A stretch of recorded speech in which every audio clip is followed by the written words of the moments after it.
One type after another is currently scheduled for retirement, not to be replaced. The ships will not stay in service without airplanes. I wish to leave you with a few questions. If America is ever again forced to fight a large-scale conflict that lasts more than a month or two, where are the electricians, welders, and steel going to come from to build more ships? Where will we get tanks, uniforms, rations, and weapons to equip our troops to fight our battles? Who will build the planes to launch and fight from aircraft carriers, if we still have any of those? And finally, where's the fuel going to come from to power the ships and planes and tanks?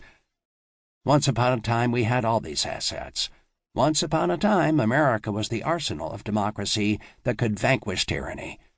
Once upon a time, America's people believed that they had a duty to help make the world a safer place for democracy and the rule of law. Once upon a time. Perhaps in the future, we will not need what we have willingly surrendered or traded away in return for lower prices at Walmart, lower prices at the automobile dealers and service stations, and lower taxes. At any rate, we can certainly hope so. As you hear Barrett Tillman's excellent work on the Marianas turkey shoot, reflect upon the dazzling courage and profound determination of those World War II naval airmen, pilots, and aircrew alike. Navigation consisted of a running dead reckoning plot on a board each pilot carried on his lap, with the last known position being the carrier from which he launched. When, or if, he managed to navigate his aircraft to that watery spot where the ship hoped to be at recovery time, the ship might or might not be there. There were no inertial nav systems, no GPS, no computers, not even a TACAN or Omni to home in upon. If the aviator was shot down or his plane malfunctioned, he went into the great wide ocean, there to drown immediately or die slowly of exposure, or become a meal for a shark. In that pre-helicopter age, finding lost airmen was haphazard at best, and no one expected the war to stop while a ship or ships went looking. There were no emergency transponder squawks, locator beacons, or handheld radios.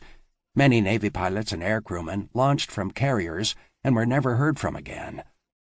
I was fortunate enough to fly A-6 intruders during the Vietnam War, and many a night up there in the goo above a dark, lonely sea, I thought about those men with the big cojones who had gone before me. The courage, teamwork, training, professionalism, and aggressiveness that the officers and men of the U.S. Navy exhibited during that battle in June 1944 will always be required of American fighting men and women. The World War II example is their legacy. These qualities in our war fighters are our real assets, and the only ones that will endure. Stephen Kuntz. Preface. Marianas. The word conjures different meanings to different audiences. To oceanographers, it recalls the deepest spot on planet Earth. Located in the Pacific Ocean, the Marianas Trench bottoms out at 36,200 feet, nearly 7 statute miles. Mount Everest would fit with about 7,000 feet to spare. For comparison, the Pacific's average depth is 13,700 feet, while the Atlantic's average is 1,500 feet less. The steep-walled trench runs nearly 1,600 miles, but the deepest part is 210 miles southwest of Guam. That island brings to mind another image of the Marianas. To historians, it harkens the 1944 campaign for control of Guam, Saipan, and Tinian, which became coral nests for the B-29 Firebirds that burned out the urban and industrial heart of Japan. But before the superfortresses arrived, one of the world's most notable sea battles unfolded west of the Marianas. It was the fifth and last time in history that opposing fleets fought major engagements without ever steaming within sight of each other. It went into history as the Battle of the Philippine Sea, and so great was the American victory, it passed into legend as the Great Marianas Turkey Shoot. For such a notable battle, surprisingly little literature has been devoted specifically to the Philippine Sea.